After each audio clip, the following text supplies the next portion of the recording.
ನೀವೆಲ್ಲ ನಂಗೆ ತುಂಬ ವರ್ಷದಿಂದ ಪರಿಚಯ ಅನ್ನೋ ಸಲಿಗೆಯಿಂದ ಈ ರೀತಿ ಮಾತಾಡ್ತಿದ್ದೀನಿ ಅಷ್ಟೇ. ಸಾರಿ ಡಾಕ್ಟರ್, ಖಂಡಿತ ನನಗೆ ವಿಷಯ ಗೊತ್ತಿರಲಿಲ್ಲ. ನಾನು ಅಮೌಂಟ್ ವ್ಯವಸ್ಥೆ ಮಾಡ್ತೀನಿ ಅಂತ ಹೇಳಿದ್ದೆ. ಶಿವಕಾಮಿನೇ ಬೇಡ ಅಂತ ಹೇಳಿದ್ಲು. ನೀವು ನನಗೆ ಕಾಲ್ ಮಾಡಿ ತುಂಬ ಹೆಲ್ಪ್ ಮಾಡಿದ್ರಿ. ನಾನು ಅಮೌಂಟ್ ವ್ಯವಸ್ಥೆ ಮಾಡ್ತೀನಿ. ಆಪರೇಷನ್ ಕ್ಯಾನ್ಸಲ್ ಮಾಡಿಬಿಡಿ. ಆ ಪ್ರೊಸೀಜರ್ನ ಮುಂದುವರಿಸಿ. ಇನ್ನು 1 ಅವರಲ್ಲಿ ನಿಮ್ಮ ಅಮೌಂಟ್ ತಲುಪತ್ತೆ. ಸರಿ, ಆಯಿತು.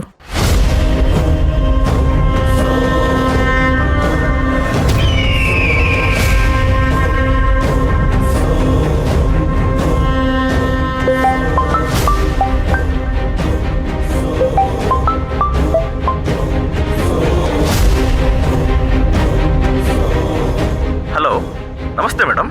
ಏನು ಮೇಡಮ್, ತುಂಬ ದಿವಸ ಆದ್ಮೇಲೆ ಕಾಲ್ ಮಾಡ್ತಾ ಇದ್ದೀರಾ? ಅರ್ಜೆಂಟಾಗಿ ನಿಮ್ಮಿಂದ ಒಂದು ಕೆಲಸ ಆಗಬೇಕಿತ್ತು. ಮಾಡೋಣ, ಹೇಳಿ ಮೇಡಮ್. ನನ್ನ ಪ್ರಾಪರ್ಟಿ ಡಾಕ್ಯುಮೆಂಟ್ಸ್ನ ಅಡ ಇಟ್ಕೊಂಡು ಅರ್ಧ ಗಂಟೆಲಿ 80 lakhs ದುಡ್ಡನ್ನ ಅರೇಂಜ್ ಮಾಡ್ಬೋದಾ?